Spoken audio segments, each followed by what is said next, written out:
ہیں کہ جو منشیات کے مقدمات ہوتے ہیں ان میں پولیس کیسے کارروائی کرتی ہے، کیسے ایک ملزم کی گرفتاری سے لے کر اس کے ٹرائل تک کے جو معاملات ہوتے ہیں وہ کیسے ملزم کو گرفتار کرتی ہے، اس کو کیسے پتہ چلتا ہے۔ اس سارے معاملات کی ساری چیزوں کو ہم سٹیپ بائی سٹیپ لے کر چلیں گے اور میں آپ کو سٹیپ بائی سٹیپ اس سارے معاملات سے آگاہ کروں گا، ٹھیک ہے۔ تو آگے بڑھنے سے پہلے چینل کو سبسکرائب کر لیں، ویڈیو کو لائک کریں اور ویڈیو دیکھنے کے بعد کمنٹس میں اپنی آراء اور اپنی تجاویز بھی دیں، ٹھیک ہے، تاکہ ہمیں بھی پتہ چلے کہ ہم کتنا کام کر رہے ہیں اور کس لیول کا کام کر رہے ہیں۔ تو سب سے پہلے جو سٹیپ نمبر 1 ہے وہ ہے سپائی انفارمیشن۔ سپائی انفارمیشن کیا ہے جی؟ سپائی انفارمیشن ہے کہ ان کی عموماً آپ نے جو منشیات کی FIR پڑھی ہوگی اس میں انہوں نے یہ لکھا ہوتا ہے کہ جی ہمیں مخبر خاص نے اطلاع دی کہ فلاں فلاں جگہ پر اس رنگ کا بندہ ہے، اس رنگ کا ملزم ہے، اس نے کپڑے پہنے یہ اور وہ وہاں پر منشیات سیل کر رہا ہے یا وہاں منشیات لے کر کھڑا ہے، تو اس چیز کو کہتے ہیں سپائی انفارمیشن، مخبر خاص، ٹھیک ہے۔ اب پہلا سٹیپ کہ سپائی انفارمیشن پولیس کو ملی، اس پولیس کو کسی مخبر خاص ان کے مخبر نے ان کو اطلاع دی، یہ ان کی سٹوری ہوتی ہے۔ اور اگر اس چیز کو حقیقت میں مان لیا جائے تو مخبر لوگ وہ ہوتے ہیں کہ جو تھوڑے بہت پیسوں کے لالچ میں آ کر یا تھوڑی بہت انکم کے حوالے سے وہ پولیس کی ایڈ کرتے ہیں، پولیس کو ہیلپ آؤٹ کرتے ہیں، اور پولیس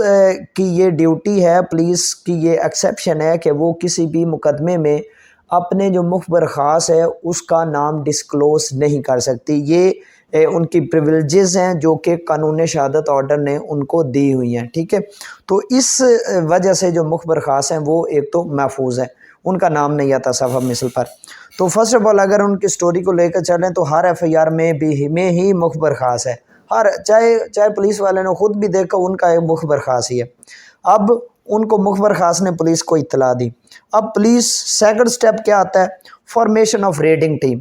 جب پولیس کو اطلاع ملی، جس پولیس والے کو اطلاع ملی اس نے ایک ریڈنگ پارٹی تشکیل دی، 2 سے 3 جو کانسٹیبل ہیں، اگر فیمیل اکیوز ہے تو ساتھ 1-2 لیڈی کانسٹیبل کو ارینج کیا جاتا ہے، اور ارینج کرنے کے بعد کر لی، ایک ریڈنگ پارٹی تشکیل کر لی، ٹھیک ہے۔ اور اس کے بعد کیا کرتا ہے جی؟ تھرڈ سٹیپ آتا ہے کنڈکٹنگ ریڈ۔ اس کے بعد جو پولیس ہے وہ اس ملزم کو گرفتار کرنے کے لیے ریڈ کرتی ہے، وہ ساری جتنی بھی ایک ٹیم بن چکی ہے اس نے اس کے بعد ریڈ کیا، ریڈ کرنے کے بعد جو سٹیپ آگے آتا ہے وہ ہے ایپریہینڈڈ دا اکیوز، ملزم کو گرفتار کرنا، ملزم کو ایپریہینڈ کرنا۔ وہ جیسے ہی ملزم بھاگنے، عموماً ان کی جو سٹوری ہوتی ہے FIR کے مطابق کہ جیسے ہمیں مخبر خاص نے اطلاع دی تو ہم اسی وقت چلے گئے، ہم جائے وقوع پر پہنچ گئے، وہاں پر ہم جا کر روکے، جو ملزم وہ ہمیں دیکھ کر بھاگ نکلا، ہم نے اس کو اپنی جان پر کھیل کر اس کو گرفتار کیا۔ کرنے کے بعد کیا ہوتا ہے یہ تھوڑا سا بتا رہا ہوں، پولیس کو سوچنا چاہیے، لاسٹ پہ بتاؤں گا کہ پولیس کیا بلنڈر کرتی ہے، ٹھیک ہے۔ اس کے بعد جناب یہ آتا ہے step 5 personal search of accused. اب ملزم کی جامہ تلاشی ہوتی ہے، اب جامہ تلاشی لیتا کون ہے؟ عموماً FIRs میں جو ASI صاحب ہوتے ہیں وہی تلاشی لیتے ہیں، حالانکہ سیکشن 21 کے تحت کسی بھی منشیات کے کسی بھی ملزم کی تفتیش، کسی بھی ملزم کی تلاشی، اس کی گرفتاری سب انسپیکٹر سے کم رینک کا کوئی بندہ نہیں کر سکتا، ٹھیک ہے۔ یہ بیسک لا ہے، یہ بیسک ہے ہماری، ٹھیک ہے۔ اس کے بعد جی اس کی ASI صاحب ہوتے ہیں، وہ عموماً ASI صاحب ہی ہوتے ہیں، وہ اس کی تلاشی لیتے ہیں۔ تلاشی لینے کے بعد کیا کرتے ہیں جی؟ پریپریشن آف ریکوری میمو، وہاں پر ایک ریکوری میمو بناتے ہیں، اس سے جو چیز برآمد ہو اس کی فرد مقبوضگی، فرد برآمدگی بناتے ہیں، ٹھیک ہے، کہ یہ چیزیں ہم نے اس سے قبضے میں لی، اور وہ وہاں پر جا کے سٹوری بنی ہوتی ہے کہ اس کے دائیں ہاتھ میں ایک کالے رنگ کا یا نیلے رنگ کا، صرف 2 ہی رنگ ہیں، یہ کالے رنگ کا نیلے رنگ کا ایک شاپر ہے، اور شاپر میں یہ اتنی چرس ہے یا یہ اتنی منشیات ہے، اور اس کے دائیں ہاتھ میں عموماً دائیں ہاتھ میں ہی ہوتی ہے، ٹھیک ہے، اور اس نے دائیں ہاتھ میں رقم وٹک بھی ہوتی، پیسے بھی ہوتے ہیں، تو وہ ساری فرد مقبوضگی وغیرہ بنا کے اس کے بعد اسی جگہ بیٹھ کر اگلا سٹیپ ہے پریپریشن آف کمپلینٹ۔ استغاثہ لکھتے ہیں application for registration of F I R, F I R لکھنے کے لیے، F I R chalk out کرنے کے لیے وہیں پر بیٹھ کر جو پولیس افسر جو ہوتا ہے اس کی تلاشی لیتا ہے، وہی اس وقت وہاں بیٹھ کر وہ استغاثہ لکھتا ہے، وہ اپلیکیشن لکھتا ہے۔ لیکن افسوس یہ ساری کاروائی صرف تھانے میں بیٹھ کر لکھی جاتی ہے، اور جتنے بھی استغاثہ لکھے جاتے ہیں وہ صرف رائٹر حضرات ہی لکھتے ہیں، ٹھیک ہے، سوری ٹو سے۔ اچھا جی، پریپریشن آف کمپلینٹ ہوگی۔ اب استغاثہ لکھ کر اس پر اس نے اپنے سائن کیے، سائن کرنے کے بعد وہ کیا آتا ہے جی، complaint send to police station. باقی پولیس وہاں پر کھڑی ہوتی ہے، ایک کانسٹیبل کو وہ کمپلینٹ دے دی جاتی ہے، وہ استغاثہ دے دیا جاتا ہے، وہ اسے لے کر آتا ہے واپس تھانے میں، واپس تھانے میں آ کر وہ محرر کو دے دیتا ہے، محرر اس پر F I R chalk out کر دیتا ہے۔ ایف آئی آر یعنی کہ lodging of F I R ہوگی۔ ایف آئی آر کے بعد جو ایف آئی آر ہے وہ فارورڈ ٹو انویسٹیگیشن ونگ، وہ انویسٹیگیشن ونگ کو فارورڈ کی جاتی ہے۔ اب جو انویسٹیگیشن ونگ کا انچارج ہوتا ہے وہ کسی نہ کسی پولیس آفیسر کی کو مار کر دیتا ہے کہ آپ اس کیس کی انویسٹیگیشن کرو، اور پھر جو آئی او ہوگا، جو انویسٹیگیشن آفیسر ہوگا، جو تفتیشی ہوگا،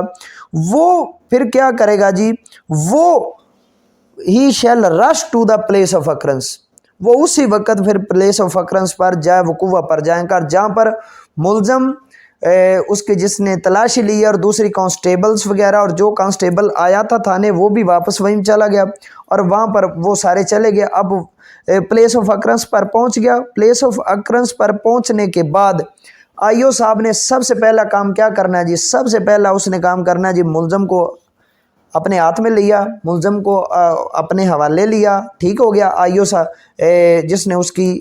یعنی کہ جو مستغیث بنا، جس نے اس کی تلاشی لی، اس سے ملزم کو اپنے قبضے میں لیا۔ پریپیئرڈ آف سائٹ پلان، نقشہ موقع بنایا، ٹھیک ہے، یعنی کہ نقشہ موقع کہ یہ اس طرح کا روڈ بنا ہوا ہے، اس پر یہ اس جگہ پر یہ واقع، اس پر جگہ پر ملزم کھڑا، اس جگہ پر پولیس کھڑی، اس جگہ سے انہوں نے ملزم کو جی گرفتار کیا ہے، اس جگہ سے انہوں نے یہ کیا، اس جگہ سے انہوں نے وہ کیا۔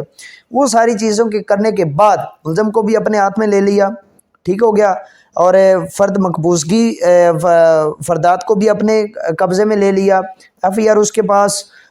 جو ہے نقشہ موقع اس کے پاس۔ اس کے بعد وہ کرے گا جی اسٹیٹمنٹ آف وٹنسز، جو وہاں پر گواہان موجود ہوں گے ان کے بیانات 161 کے وہ بیانات قلم بند کرے گا۔ قلم بند کرنے کے بعد ملزم کو لے کر بیانات وغیرہ لکھنے کے بعد وہ ملزم کو لے کر تھانے آ جائے گا۔ accused produced in police station and he shall be confined in lock up، وہ جو ملزم ہوتا ہے اس کو آ کے تھانے میں لاک اپ میں بند کر دیا جاتا ہے۔ بند کرنے کے بعد اس کو شامل تفتیش کر لیا جاتا ہے، اس کو شامل تفتیش انہوں نے کرنا ہوتا ہے، ٹھیک ہو گیا، اس کو شامل تفتیش کرتے ہیں، اس کی سٹیٹمنٹ لکھتے ہیں، record the version of accused, ملزم کا ورشن لکھتے ہیں، اس کا بیان لکھتے ہیں، اور عموماً وہ اقبال جرم ہی لکھتے ہیں، ٹھیک ہے، کہ یہ مان گیا ہے، اس نے سارا کیا، چاہے انہوں نے گھر سے پکڑ کر لے کے آئے ہوں، وہ اس نے مان لیا جی وہ گرفتار ہو گیا، اس نے یہی کیا۔ اس کے بعد اب یہاں پر ایک چیز آتی ہے کہ انہوں نے 24 گھنٹوں کے اندر جس شخص کو اس نے پکڑا، جس ملزم کو انہوں نے پکڑا، اس کو انہوں نے متعلقہ مجسٹریٹ صاحب کے پاس پیش کرنا ہے 24 گھنٹوں کے اندر، ٹھیک ہے۔ تو وہ 24 گھنٹوں کے اندر ڈاکومنٹس پریپیئر کر کے اگر اس سے کوئی ریکوری ہونی ہو، مزید کوئی ریکوری ہونی ہو، مزید کوئی انویسٹیگیشن رہتی ہو، تو اس کے ریمانڈ کی استدعا کرتے ہیں، اپلیکیشن فار ریمانڈ لکھتے ہیں۔ اگر اس سے انویسٹیگیشن کمپلیٹ ہو چکی ہو تو پھر بھی وہ جوڈیشل ریمانڈ کی استدعا کرتے ہیں، اور جو ریمانڈ ہوتا ہے، جو ریمانڈ اپلیکیشن ہوتی ہے، وہ through ADPP assistant district public prosecutor یا ڈپٹی ڈسٹرکٹ پبلک پراسیکیوٹر سے مارک ہو کر، سے فارورڈ ہو کر مجسٹریٹ کے پاس جاتی ہے، اور ساتھ میں ملزم کو پیش کر دیتے ہیں۔ اب مجسٹریٹ صاحب اگر تو اس سے کوئی ریکوری وغیرہ ہونی ہو یا مزید کوئی انویسٹیگیشن کے لیے ضروری ہو ریمانڈ، تو وہ ریمانڈ گرانٹ کر دیتے ہیں،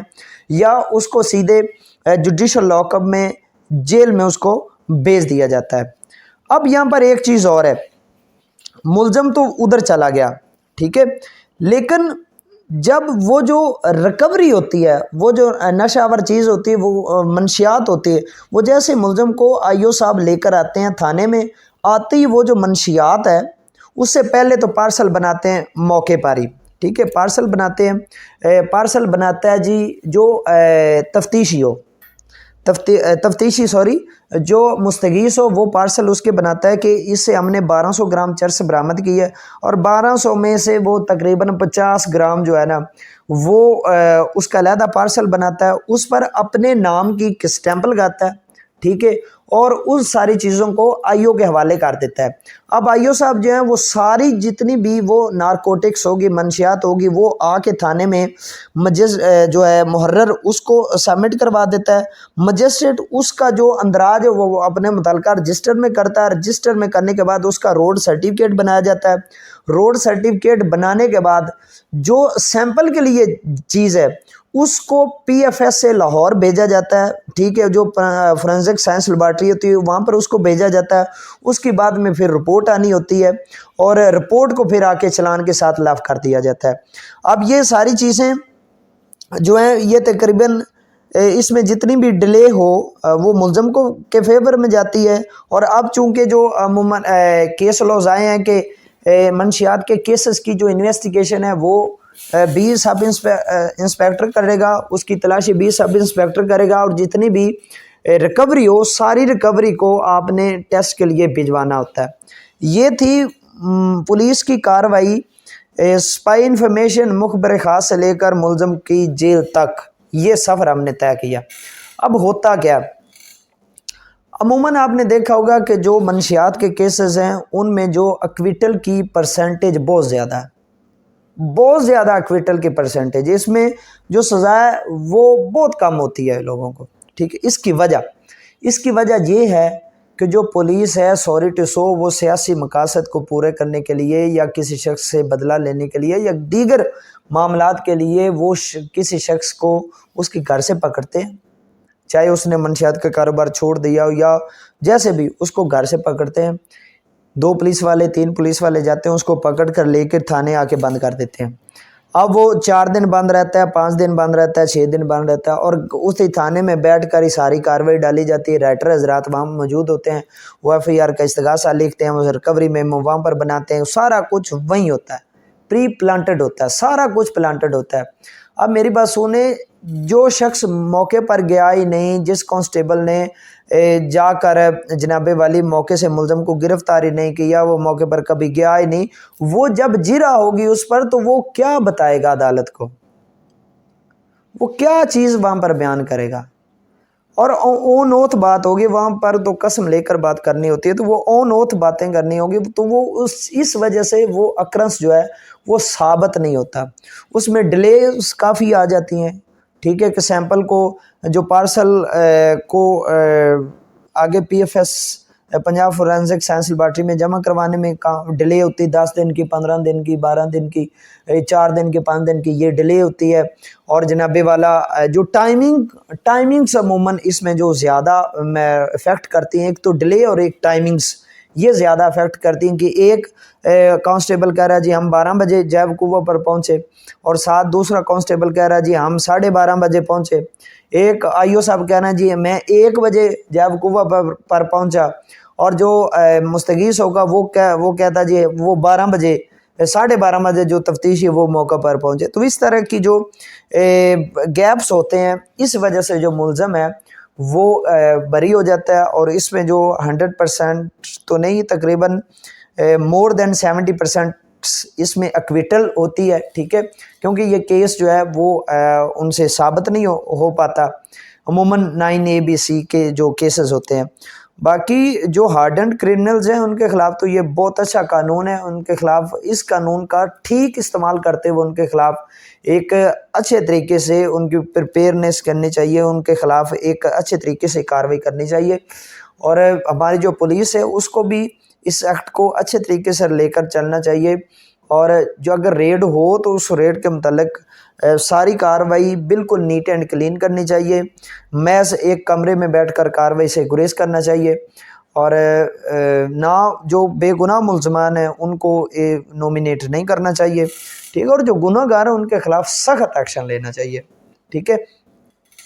تو امید ہے آپ کو ویڈیو پسند آئی ہوگی، مزید ویڈیوز کے لیے میرے چینل کو سبسکرائب کریں، لائک کریں، شیئر کریں، انشاءاللہ کسی دیگر ویڈیو میں آپ کے ساتھ ملاقات